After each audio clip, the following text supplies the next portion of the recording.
Olá, seres do submundo. Como estão hoje? Tem tido ótimos pesadelos? Eu espero que esteja todo mundo aproveitando essa sexta-feira 13. Sim, hoje é sexta-feira 13 ainda para quem não percebeu. Então aproveitem bastante. E hoje eu vou aproveitar o recado para dar feliz aniversário para a melhor amiga que alguém pode querer ter no mundo. Tayane, feliz aniversário. Que você seja muito feliz. Que continue sendo essa ótima mãe, amiga e tudo mais que você pode ser. Muito obrigado por tudo. Vamos para nossa história? Eu sou o Bruno Lima. Eu sou a Lai. E eu não sou o Bruno Lima. E esse é o Submundo Terror.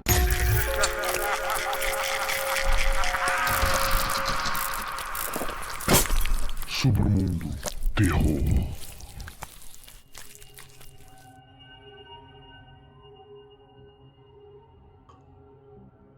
Prólogo. Eu adoro discos de vinil. Eu não compro CDs e raramente baixo alguma música. Normalmente, eu vou a uma loja de disco e compro alguns vinis usados. Também sou um grande fã de música eletrônica. Se você me pedir para dizer o nome de 20 músicas de Kraftwerk, pode ter certeza que eu conseguirei. Então, um certo dia acabei descobrindo uma pequena banda independente chamada Electrostal.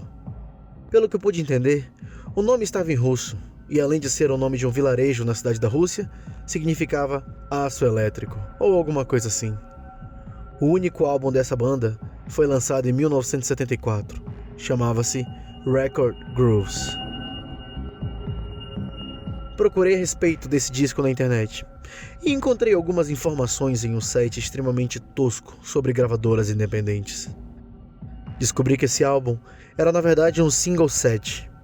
E para todos vocês que são jovens demais para entender o que isso significa, um single set é um disco de menor tamanho e que tem apenas uma música em cada lado do vinil.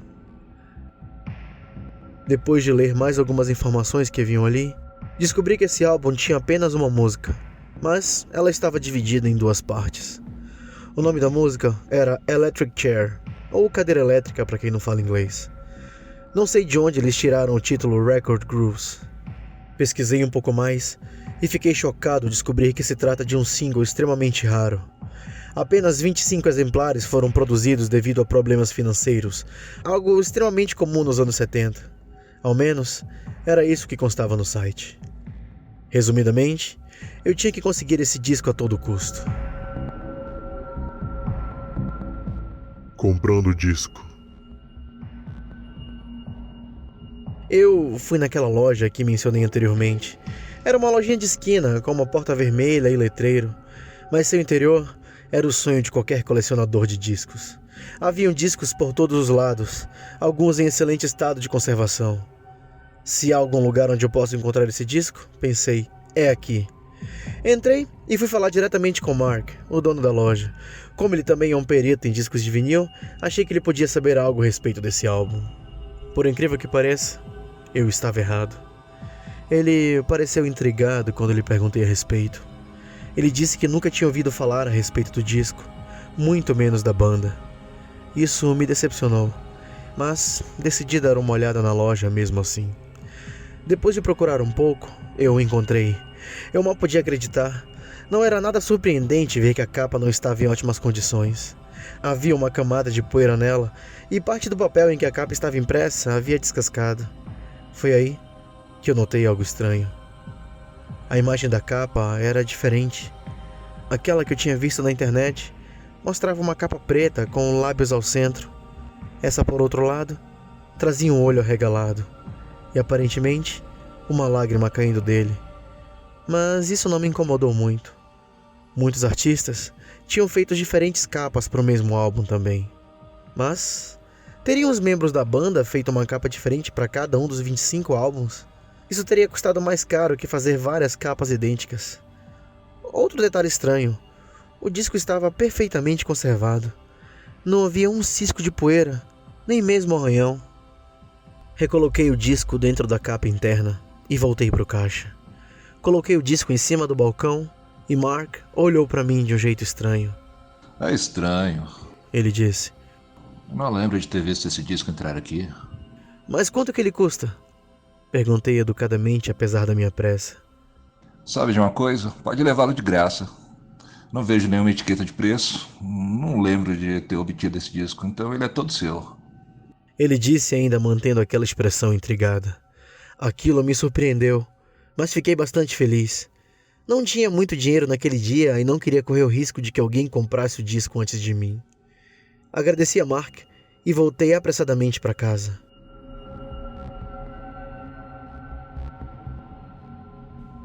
O que eu ouvi no disco? Cheguei rapidamente em casa, corri pro meu quarto, tirei o disco de dentro da capa, coloquei-o com cuidado no prato. E aí, liguei meu toca-discos.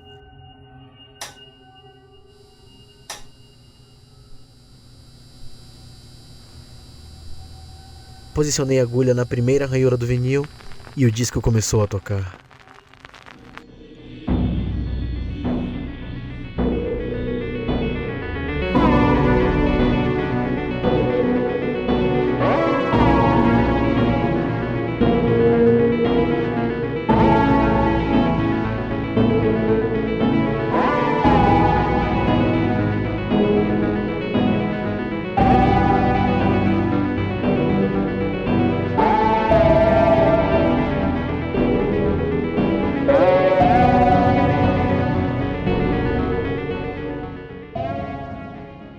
A introdução era fantástica. Parecia muito como a música do Kraftwerk, mas com sintetizadores um pouco mais intensos. Era muito cativante e os vocais eram incríveis. Foi aí que as coisas começaram a ficar estranhas. De repente, os vocais ficaram mais e mais eletrônicos, até o ponto em que você mal podia entender o que ele estava cantando. Além disso, a música parecia fora do tom. Ficou quase insuportável de ouvir. Eram apenas rimas infantis acompanhadas por uma música incrivelmente alta. Finalmente, e é aí que tudo fica mais estranho, o vocalista pede para que uma garota que está no mesmo local que ele cante. Há uma pausa. A música continua tocando ao fundo por 1 minuto. E então, ouve-se o microfone sendo movido. Então eu pude ouvir uma garota chorando. Júnior, o vocalista, então gritou: Cante! Cante! Cante! Mas ela apenas continuou chorando. E cada vez que ele gritava, ela chorava ainda mais. De repente, ela começou a ceder. A música continuava tocando ao fundo, enquanto Júnior ria para si mesmo.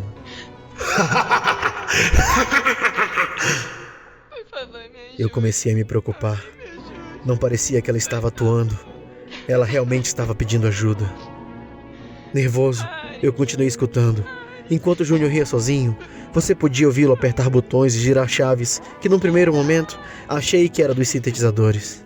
Mas, após um grande estalido, veio um zumbido acompanhado pelo som de algo crepitando. E então, a garota gritou ainda mais alto.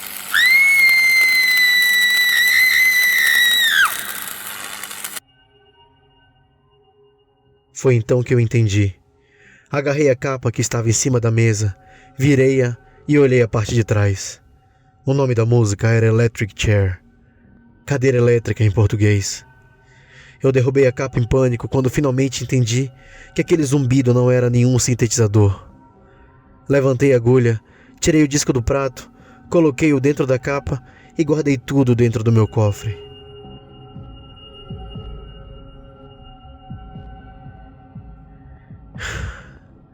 Eu não consegui dormir direito aquela noite. Eu havia escutado mais do que gostaria naquele disco. O choro selvagem da garota e a risada sutil de Júnior eram assustadoras. Conforme meus olhos se acostumaram com a escuridão do quarto, eu encarei meu cofre. Mas não me mantive acordado por muito tempo. Acabei caindo no sono.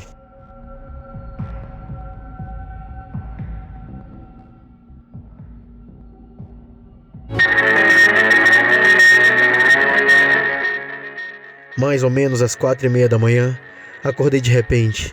Um som alto, grosso e eletrificado enchia o ambiente. Levantei em um salto e procurei pela fonte daquele som. Ele vinha do meu toca-discos. Para meu horror, lá estava o disco. Estava tocando o lado B. Novamente, ouvi aqueles zumbidos e a risada de Carl Jr., enquanto uma música eletrônica extremamente hipnótica tocava ao fundo. Corri pro toca-discos, tirei o disco do prato novamente e liguei a luz. Fiquei chocado ao ver que haviam marcas no disco, e essas marcas formavam as palavras "Veja" e "Cheire", e com letras pequenas no lado A do disco, "Eletrizante". Parecia que alguém escavou as letras no disco usando um prego quente. Não podia mais suportar isso. Joguei o disco e a capa pela janela, e assim que pude, fui para os fundos da casa e destruí tudo. Um senhor que morava ao lado de nossa casa veio me perguntar o que havia sido todo aquele barulho da noite anterior. Eu disse que não sabia e que certamente não era nada para se preocupar. Não conseguiria imaginar uma maneira de dizer a ele o que havia acontecido. Eu fiquei extremamente calmo nesse dia. Enquanto via alguns discos de blues, eu ocasionalmente olhava pela janela e via os pedaços de vinil espalhados pelo jardim. Tentei ignorar, mas era impossível. Desci apressadamente, peguei uma pá e fui pro jardim. Tentei pegar os restos do disco, mas estavam incrivelmente quentes. Tive que usar uma toalha para recolher tudo aquilo. Cavei um pequeno buraco e joguei tudo lá dentro. Os restos do disco e também a capa. Joguei um pouco de vodka e após olhar por uma última vez, atei fogo naquela porcaria.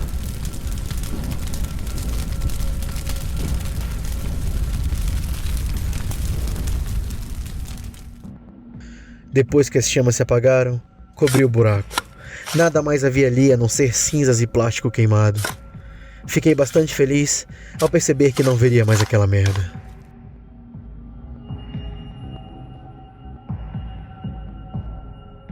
Sete anos depois. Eu ainda consigo me lembrar de todos os horrores envolvendo esse disco, mas nunca me preocupei muito, já que nada aconteceu depois de tudo isso. Mas eu notei algo estranho, algo que eu nunca havia notado antes. Um odor forte, como de carne que foi esquecida no fogão e acabou queimando. Foi aí que eu me lembrei e entrei em pânico. No disco, Veja e Cheire estavam esculpidos por cima de ranhuras. Ainda assim, eu tinha minhas dúvidas quanto a isso ter qualquer coisa a ver com aquele odor. Eu decidi procurar pela fonte de origem dele. Vinha do meu porão. Notei que vinha exatamente de uma rachadura em uma das paredes. Por algum estranho motivo, aquela era a única rachadura da parede, e eu nunca havia notado. Nervoso, eu me aproximei dela. O que quer que fosse aquele odor, vinha de dentro da parede.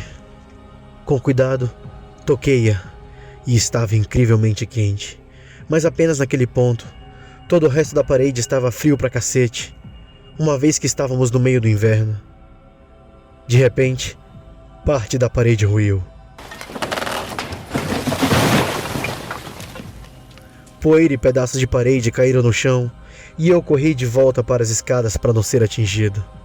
Estava em choque, mas também estava furioso por minha parede ter caído. Peguei uma pá e comecei a recolher toda aquela sujeira jogando num balde. Meu coração parou. Na hora eu senti vontade de vomitar. Eu vi o corpo carbonizado de uma garota, seu rosto totalmente negro com marcas de queimaduras, com fumaça saindo de seus cabelos, e seus dentes estavam trincados com uma coloração de marrom escuro. Sua pele estava com uma textura quebradiça, e pedaços dessa pele morta e queimada estavam espalhadas pelo chão do meu porão, misturados a toda aquela sujeira. Vi sangue saindo de seus olhos, e o odor de carne queimada encheu todo o porão, até o ponto em que eu quase vomitei. Caí no chão e rastejei para fora em pânico.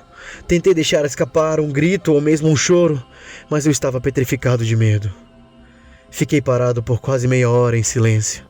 Minha respiração estava pesada. Eu não piscava e tremia muito. Não olhei para o corpo por um bom tempo, mas finalmente tive a coragem de ir até lá e dar uma olhada. Em suas mãos, ela segurava uma cópia do álbum Record Grooves. Eu espero que ninguém nunca passe pelo que eu passei. Gostaram da história Seres do Submundo? Eu espero que vocês estejam gostando do cast até agora. Não esqueçam Se vocês quiserem se tornar um dos apoiadores do canal, visitem o Patreon ou PicPay e lá vocês encontrarão meios de apoiar o canal. Você ajuda bastante o canal a crescer só se inscrevendo no YouTube. Por favor, gente, conto com vocês. Muito obrigado por tudo. Se divirtam bastante nessa sexta-feira 13. Boa noite e bons pesadelos.